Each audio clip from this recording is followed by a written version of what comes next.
ഇന്ന് നമുക്ക് ദോശയിൽ തന്നെ വ്യത്യസ്തമായ ഒരു റെസിപ്പി നോക്കാം, കോയിൻ ദോശ. അപ്പോൾ അതിന് വേണ്ടിയിട്ട് ഞാൻ ദോശമാവാണ് എടുത്തിരിക്കുന്നത്. ഇത് നമ്മൾ സാധാരണ അരിയും അതുപോലെ ഉഴുന്നും ചേർത്ത് അരച്ച ദോശമാവാണ്. അപ്പോൾ നമുക്ക് ദോശ തയ്യാറാക്കാം. അതിനായിട്ട് ഞാൻ ഒരു പാൻ വെച്ച് കൊടുത്തിട്ടുണ്ട്. ഇനി ഈ പാനിലേക്ക് നമ്മൾ ദോശമാവ് സ്പൂണിലാണ് കോരി ഒഴിക്കുന്നത്. വളരെ കുറച്ച് മാത്രം ഒഴിച്ചു കൊടുത്താൽ മതി. ചെറിയ ചെറിയ കോയിൻ്റെ വലുപ്പത്തിലാണ് നമ്മൾ ദോശമാവ് കോരി ഒഴിക്കേണ്ടത്. ഇത് വളരെ ചെറിയ ദോശ ആയതുകൊണ്ട് പെട്ടെന്ന് തന്നെ വെന്ത് കിട്ടും. നമ്മൾ എടുത്തിരിക്കുന്ന പാനിൻ്റെ വലുപ്പത്തിനനുസരിച്ചിട്ട് നമ്മൾ ഒരേ സമയം ഉണ്ടാക്കുന്ന ദോശയുടെ എണ്ണത്തിൽ വ്യത്യാസം വരാം. സാധാരണ ദോശയിൽ നിന്ന് ഇതിന് പ്രത്യേകിച്ച് വ്യത്യാസങ്ങളൊന്നും തന്നെ ഇല്ല. ഒരു വെറൈറ്റിക്ക് വേണ്ടിയിട്ടാണ് നമ്മൾ ഇങ്ങനെ ദോശ തയ്യാറാക്കുന്നത്, അത്ര മാത്രമേ ഉള്ളൂ. സാധാരണ ദോശ നമ്മൾ ഒരു 5 എണ്ണമൊക്കെ കഴിക്കുകയാണെന്നുണ്ടെങ്കിൽ ഈ ദോശ ഒരു 10-20 എണ്ണമൊക്കെ കഴിക്കേണ്ടി വരും. അപ്പോഴേ നമ്മുടെ വയറ് നിറയുകയുള്ളൂ. ചെറിയ ദോശ ആയതുകൊണ്ട് തന്നെ ചട്നി ഒഴിച്ച് കുഴച്ച് കഴിക്കുമ്പോൾ അതിന് പ്രത്യേക സ്വാദ് തന്നെയാണ്. ഒറ്റത്തവണ ഞാൻ ഒരു 9 ദോശയ്ക്കുള്ള മാവ് ഒഴിച്ചിട്ടുണ്ട്. അപ്പോൾ ഇനി ഇത് വെന്ത് വന്നു കഴിയുമ്പോഴേക്കും നമുക്ക് തിരിച്ചിട്ട് കൊടുക്കാം. ഇത് ചെറിയ ദോശ ആയതുകൊണ്ട് പെട്ടെന്ന് തന്നെ വെന്തും കിട്ടും. ഇപ്പോൾ ഈ ദോശയൊക്കെ ഞാൻ തിരിച്ചിട്ട് കൊടുക്കുന്നുണ്ട്. ഒരു സൈഡ് നന്നായിട്ട് വെന്ത് വന്നിട്ടുണ്ട്. ഇതിപ്പോൾ ചെറിയ ദോശ ആയതുകൊണ്ട് ഞാൻ ആദ്യമേ പറഞ്ഞ പോലെ പെട്ടെന്ന് തന്നെ വെന്ത് കിട്ടും.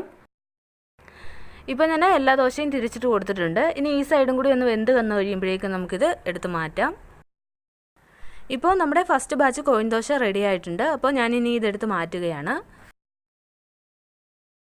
ഇത് തീരെ ചെറിയ ദോശ ആയതുകൊണ്ട് നല്ല സോഫ്റ്റുമാണ്, അതുപോലെ നല്ല ടേസ്റ്റിയുമായിട്ടുള്ള ദോശയാണ്. നല്ല സോഫ്റ്റും സ്പോഞ്ചിയുമായിട്ടുള്ള ദോശമാവും ഇഡ്ലിമാവും ഒക്കെ തയ്യാറാക്കുന്നത് എങ്ങനെയാണെന്നുള്ളതിൻ്റെ വീഡിയോ ഞാൻ ഓൾറെഡി അപ്ലോഡ് ചെയ്തിട്ടുണ്ടായിരുന്നു. അപ്പോൾ ആ വീഡിയോ ഒക്കെ കാണാത്തവരുണ്ടെങ്കിൽ ആ വീഡിയോ ഒന്ന് കണ്ടു നോക്കുക. എന്നിട്ട് അതുപോലെ ദോശമാവ് ഒന്ന് തയ്യാറാക്കി നോക്കുക.